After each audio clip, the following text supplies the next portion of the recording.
Today we're going to be taking a GoPro Hero 12 into a natural cave here in Texas that's only going to be lit up by the light of our headlamps, because on this video I'm going to be covering what I feel like are the best settings for getting the absolute best results for taking these Hero 12s into a low light environment. While some of you may be wanting more detail in the shadows and some others may be wanting blacker blacks with minimal digital noise, I'm going to be covering the best settings for each of those options as well as the pros and cons for going either direction. And if this is your first time getting your hands on a GoPro Hero 12, feel free to jump over to my beginner's guide before finishing this video, which I'm going to have linked right here. And before I waste any more of your time, let's jump right into these settings. Before we get started, we're going to swipe down for the top of the screen, scroll over to the right menu, and drill into preferences. Now we're going to go down to video and ensure that our bitrate is set to high and our bit depth is set to 10-bit. This is going to ensure that we're shooting the highest quality video for the best possible results. And now that we know we're shooting in 10-bit, we're going to hit this editing button at the bottom right hand side of the screen. This is going to create a brand new video preset that we're going to be using for shooting in low light. At the top of the menu, we're going to be presented with 3 different options. I would avoid HDR mode when shooting in low light, but the 2 features that I want to focus on are going to be standard and log. Now, depending on what type of results that you plan on achieving, you could go either direction for a variety of reasons. Since we're shooting in low light, your main priority may be to bring out the most amount of detail possible within the shadows. For this reason, log is definitely the way to go. However, the use of log does require a substantial amount of post-processing, and there's going to be a lot more grain and noise present in the image as well, which may require the use of additional software with the purpose of denoising your footage. Looking at this footage, you may be able to see the digital noise that I'm referring to. It's important to point out that even though these results may not necessarily be pretty, with these settings you can virtually see in the dark. This is not the most cinematic option, but it will be functional.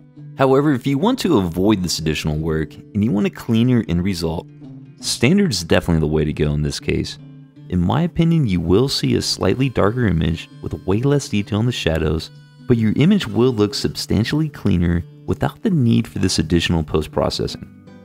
Take a look at this example footage that I shot here in my studio with my headlamp on, that way you can see the difference.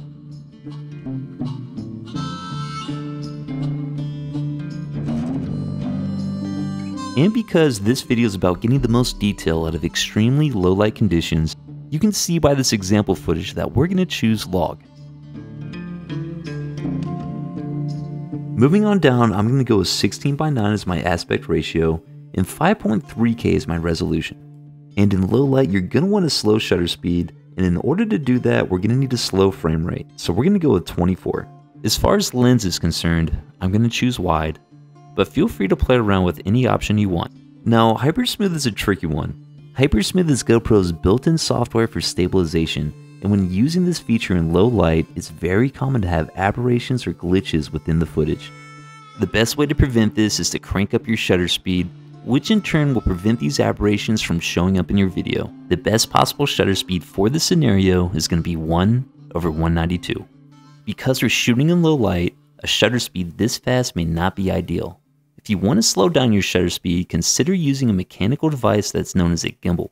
In this case, you could turn off Hypersmooth and slow down your shutter speed to 1/48. Using a gimbal with Hypersmooth off and your shutter speed at 1/48 is going to give you the best possible outcome for low light. However, keep in mind that carrying around a gimbal may not necessarily be practical. I'm about to crawl into a cave and carrying around a gimbal is just not an option, so I'll be turning Hypersmooth on and setting my shutter speed to 1/192. With these settings, the shutter speed should be fast enough to prevent any sort of glitches or aberrations caused by GoPro's built-in stabilization. Moving on to white balance, because I'll be doing color correction in post, I'm going to select native. If you want to avoid doing any sort of work in post, just go ahead and select auto. For ISO minimum, I'm going to choose 400, and for maximum, I'm also going to choose 400. Feel free to push it as high as 800, however with these tiny sensors that are on these action cameras, I wouldn't go with the setting any higher than that. I'm going to set my sharpness to low because it always looks better when you add it in post. However, if you don't plan on doing any post-processing, go ahead and set it to medium. Keep in mind with these GoPros, if you set your sharpness on high, it's going to look terrible. Now, in case you got confused or lost somewhere along the way, here's a complete list of the settings that we'll be using on this test footage. And that's pretty much all the settings that I have for my GoPro when crawling into this cave.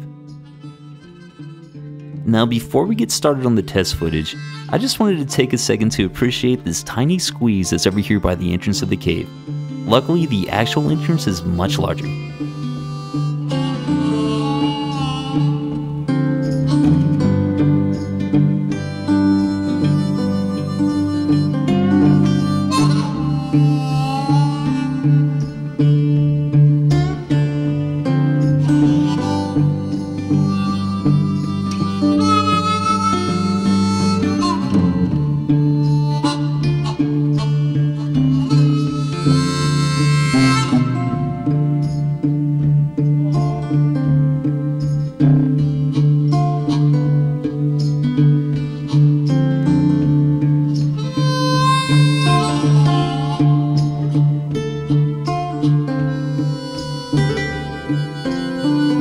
With my settings set on log, outside of the area that my headlamp is illuminating, you still have a basic idea of what's going on here in the shadows, and you have a good feel for what the rest of the cave passage looks like.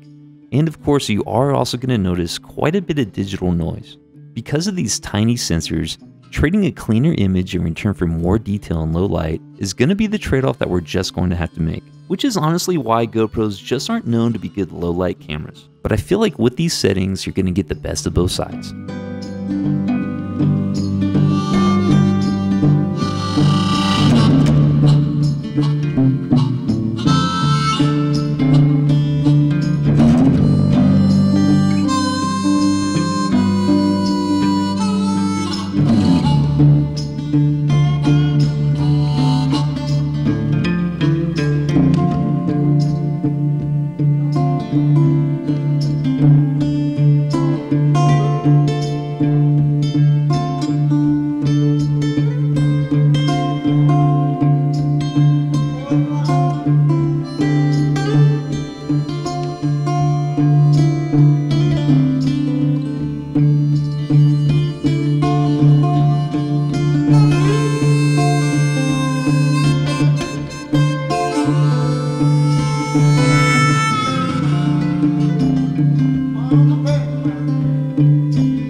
I hope you found this video helpful on what settings to use when taking your GoPro into an extremely low light situation.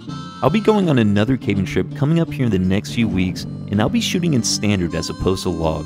So if you want to see more examples of what standard looks like, be sure to subscribe so you don't miss that content. See you in the next video. Thanks for watching.